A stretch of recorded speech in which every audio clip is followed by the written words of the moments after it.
আমি মানুষের কাছে কোনো কথা শুনতে নারাজ, সেই কারণে আমি মানুষকে টাকাটা ফেরত দিয়ে দিলাম। কিসের জন্য টাকা দিয়েছিলেন? টাকাটা রিটার্ন পেয়েছেন তো?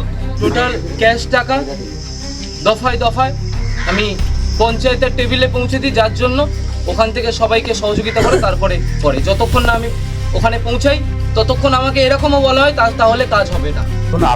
আমরা দেখেছি যে ওই ছেলেটি নিজের দোষ স্বীকার করে গ্রামবাসীদের যাদের কাছ থেকে টাকা নিয়েছে সে তারা দিয়েছে।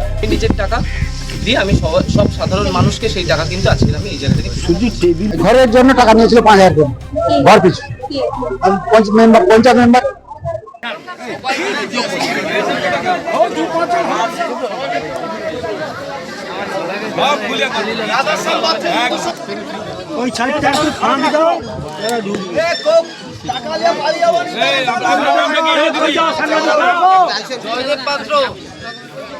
কিসের জন্য টাকা দিয়েছিলেন?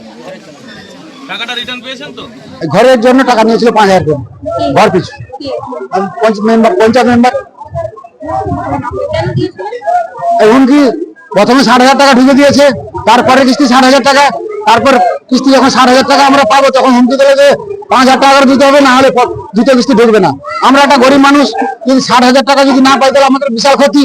তখন ভাবলাম যে 5,000 টাকা দিয়ে দিব, 55,000 টাকা তাও হাতে পাবো, এইভাবে আমাদের টাকা দেয়, এই হুমকি দিয়ে টাকা নিয়েছে আমাদের কাছে। হ্যাঁ, দুটো কিস্তি টাকা হ্যাঁ পেয়েছি। আজকের ওই কাটমানি দিয়েছিল 5,000 টাকা করে ঘুরিয়ে দিল। হ্যাঁ, কতজন দিয়েছে আমি তো বলবো না, আমি দিয়েছি আমারটা বলতে পারি। হ্যাঁ, ফেরত পেয়েছি। বাংলার মানুষকে ঘর পাইয়ে দেওয়ার জন্য ওনারা এই টাকাগুলো দিয়েছিলেন। যে টাকা আমি পঞ্চায়েতে যদি সেই টেবিলে না পৌঁছাতাম তাহলে এই মানুষগুলো ঘর পাইয়ে দিতাম না।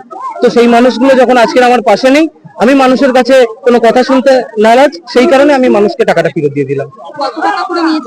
5,000 টাকা করে, প্রায় আনুমানিক 45 জন। সবাইকে টাকা ফেরত দিয়েছি, কয়েকজন আসেনি, 3-4 জন, তাদেরকে আমি আহ্বান জানাবো যে আমার বাড়িতে থেকে যে এসে যেন টাকাটা নিয়ে যায়, যারা এখানে উপস্থিত হতে পারেনি।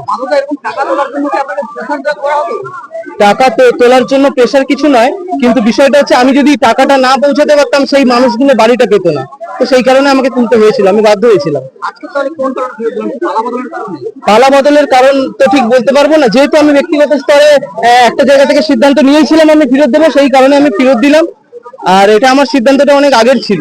এখানে আমার অনেকে মায়েরা আছেন, তাদেরকে নিয়ে আগেও আমি আলোচনা করেছিলাম ফেরত দেওয়ার কথা। ইলেকশনের জন্য আমি ফেরত দিতে পারিনি, বর্তমান সময় দাঁড়িয়ে আমি ফেরত দিলাম।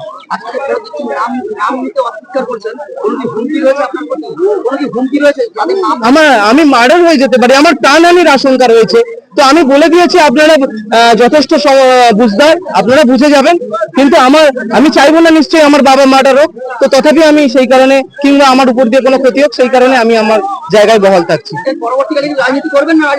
রাজনীতি থেকে আপাতত আমি অবসর নিলাম। ধন্যবাদ।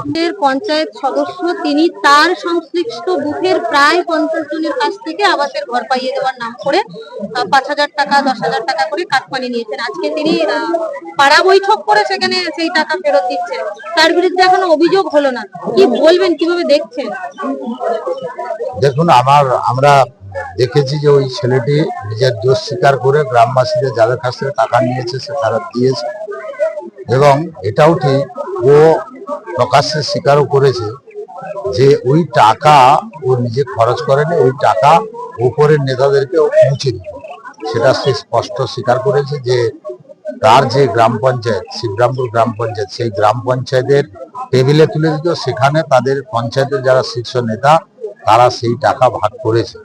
ইভেন সে বলেছে 438 টাকার যে বুথ খরচের টাকা মাথা পিছু দিত, কত নৃশংস ভাবে সেই টাকাটাও দেয়নি। কিছু গরিব লোক টাকা 5,000 টাকা দেয়নি বলে সেটাও কেটে নিয়েছে।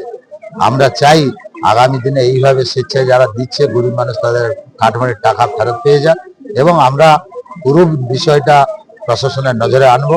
আইনের পথে চলবে, আইন মেনেই প্রত্যেক দোষীর বিরুদ্ধে ব্যবস্থা নেওয়া হবে। বিপ্লব নায়ক, মথুরাপুর সাংগঠনিক জেলার সম্পাদক।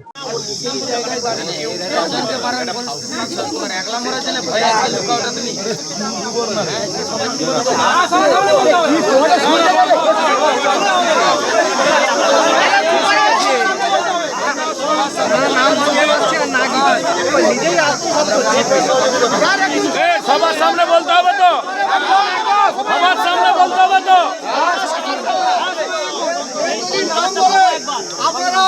নাম বলছে তাহলে আপনারা ওকে সহায়তা করবেন তো?